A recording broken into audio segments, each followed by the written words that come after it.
Lorsqu'on fait l'étude d'une variable quantitative, ça peut être intéressant d'aller chercher quelques mesures. Donc, il y a des mesures de tendance centrale, des mesures de dispersion et des mesures de position qui existent. Donc là, ici, ce qu'on remarque, c'est qu'on a une base de données. C'est des tortues que nous avons capturées, puis on a regardé la quantité d'œufs que ces tortues-là avaient pondus. Donc, la quantité d'œufs, ça représente une variable quantitative. Donc, avant de faire quoi que ce soit, il faut toujours qu'on attribue un nom à nos données. Donc, on sélectionne notre base de données, on va dans l'onglet Formule et on choisit depuis Sélection. On choisit Ligne du haut. Donc là, la colonne B correspond en fait au nom quantité d'œufs pondus, qui est la variable qui nous intéresse ici. Excel est très efficace pour calculer des mesures. En fait, il suffit simplement d'écrire une fonction et Excel va calculer automatiquement, là, en un rien de temps, là, la mesure cherchée. Donc, si on veut calculer le mode, il faut juste se rappeler que chaque fonction, il faut toujours commencer avec un égal. Si on veut calculer le mode, on écrit égal, mode, et on voit qu'il y a plusieurs possibilités. On choisit mode simple. Excel nous demande, tu veux le mode de quoi? Tu veux que je calcule le mode de quelle variable? On veut la variable quantité d'œufs pondus. Donc, on va tout simplement écrire quantité, et là, on voit que la variable apparaît. On ferme la parenthèse et on clique sur Enter. 4 est donc le mode. Donc, on pourrait dire, le plus souvent, les tortues ont pondu 4 œufs. Donc, c'est ce que ça représente, l'interprétation du mode. Par la suite, il y a également la médiane qu'on peut calculer avec Excel. Encore une fois, on commence avec un égal, on écrit med, et là, on voit que Excel trouve la fonction médiane. On la sélectionne et on veut la médiane, encore une fois, de la quantité d'œufs pondus. On écrit le nom de la variable, on la sélectionne, on ferme la parenthèse, on clique sur Enter et on a que la médiane, c'est 4. Pour vous aider à bien voir la médiane, vous pourriez à la limite trier vos données.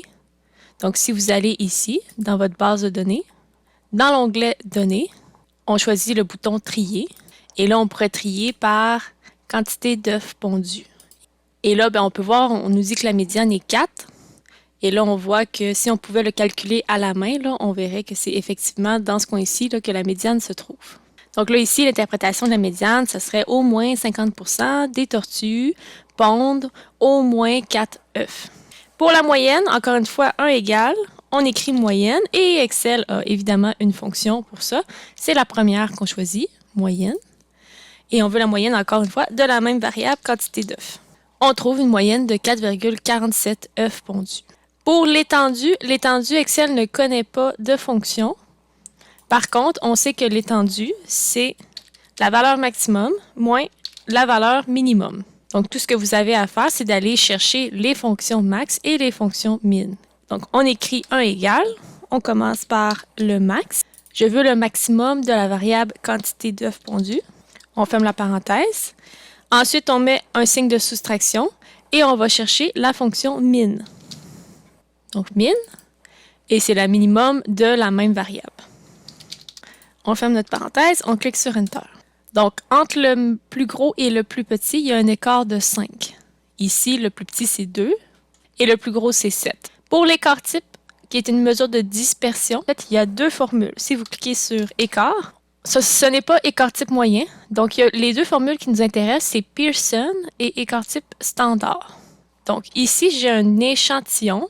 Donc, un échantillon, c'est écart type standard qu'on va sélectionner. Ce qui me donne un écart type de 1,27. Si vous avez à la place une population, donc une population, on va utiliser l'autre formule, qui est écart type Pearson.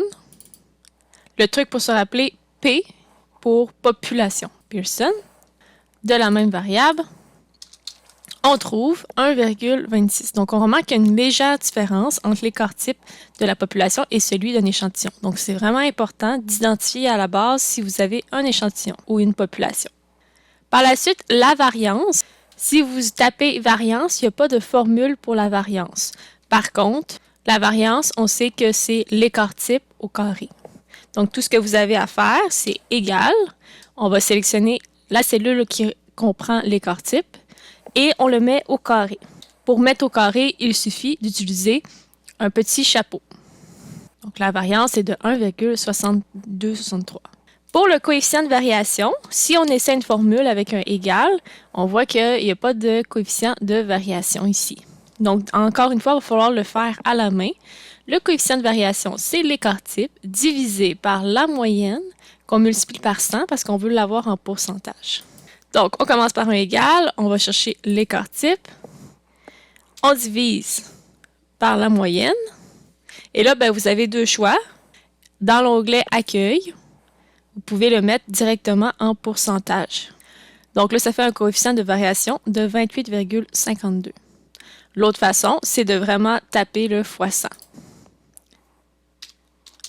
Enfin, un dernier calcul qu'on peut faire, c'est de calculer une mesure de position qui s'appelle la cote Z. Il y a d'autres mesures de position qui existent, mais dans notre cas, on va regarder seulement la cote Z, qui est une mesure qu'on va réutiliser tout au long de la session.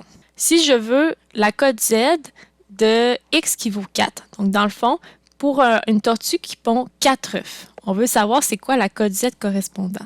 Il n'y a aucune formule qui existe pour cote Z, ou si vous tapez Z, bon, il y a des éléments qui existent, mais ce n'est pas une cote Z.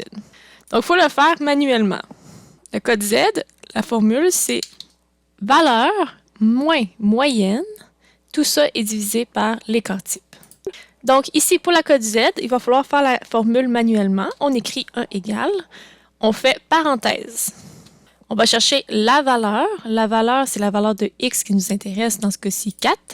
Donc, la cellule 4. Moins la moyenne. On va chercher la cellule correspondante. On ferme la parenthèse et on divise par l'écart type qui est ici. Et on obtient la cote Z moins 0,368. Ce qui fait le tour pour l'ensemble des mesures qu'on est capable de calculer avec Excel.